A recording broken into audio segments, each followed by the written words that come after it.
Hello Year 9. I'm going to do a little video today about what you can do after you've annotated the poems. So just a little recap, I've given you about 8 poems that you can read through, you can make little notes on, which this student has here with the poem Winter Swans. Because the poems that I've given you, they are the poems that you will look at GCSE. So you're getting a head start. You're looking at some of the poems that you will do for GCSE. Now, for example, this is the poem Winter Swans. I've given you this poem. I really like this poem. It deals with a relationship between a couple, possibly boyfriend, girlfriend. And it sort of reflects how their relationship perhaps wasn't in a good place, but then gradually during the poem they re-engage with one another, and their relationship sort of seems they come closer together once again in their relationship. I'm not going to go through the poem. That's not the purpose of this task. I'm going to give you some tips of what to do after you have annotated the poems, okay? Because I'm sure some of you have. I've already been given some work from students showing me their annotations, which were brilliant. So what can you do? So essentially, you're now sort of revising the poems a little bit. So one task that you can do once you've annotated a poem, like this is a student's.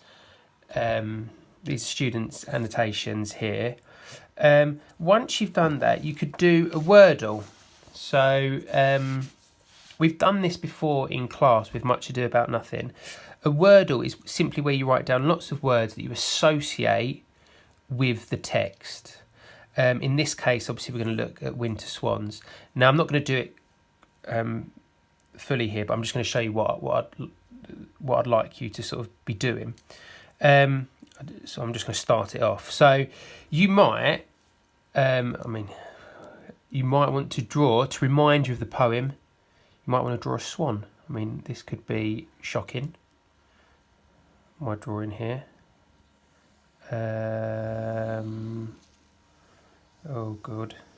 And I mean, it doesn't really matter if your drawing isn't great, like mine.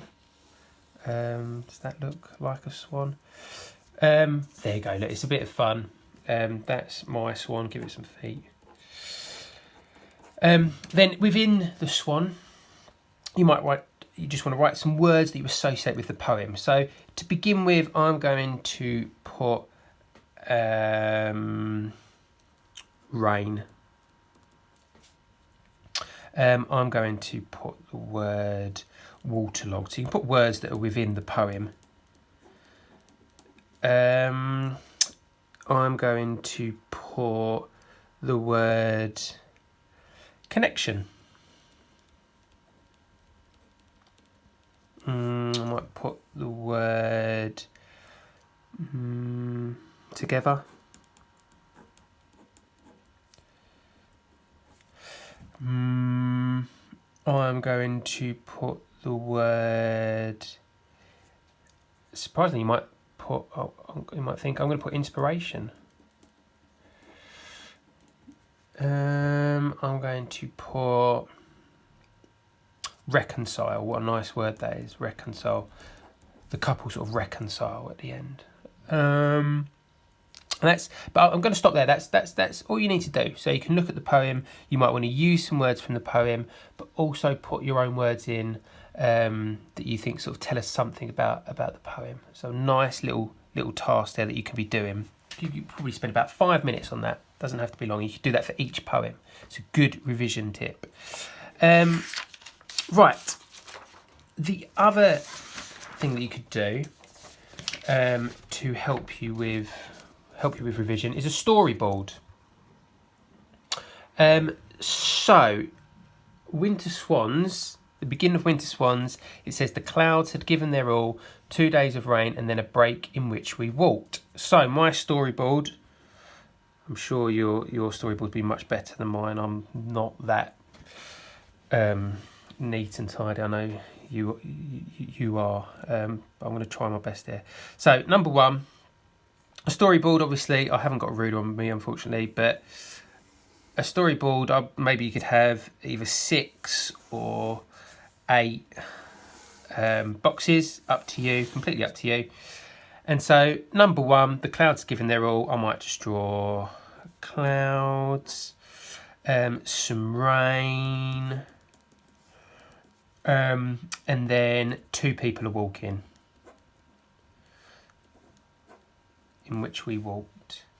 Okay, as simple as that. The second one, I might even put a little quotation in there. So I might put, the clouds had given their all. Okay, you can make this colourful. It's up to you. Right, number 2. It says the waterlogged earth gulping for breath at our feet. So I'm going to sort of do, again, I apologise for the drawings. I've got some earth here. It's a little bit waterlogged. And their feet, so they're obviously sort of getting, where it's waterlogged, their feet are getting stuck in this mud. That's meant to be their feet, if you don't know what that is. So my quote, I might just put waterlogged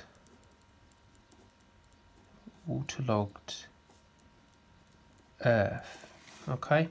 And that's all really you need to do. So I'm obviously not going to finish it off, but that's an example. I've started sort of a storyboard of the poem and how the poem develops. So there are 2 things that you can be doing once you finish annotating the poems. Okay. Obviously, if you've got any questions, feel free to email me or put a question up on Teams. But I hope you're well. All the best. Hopefully see you soon.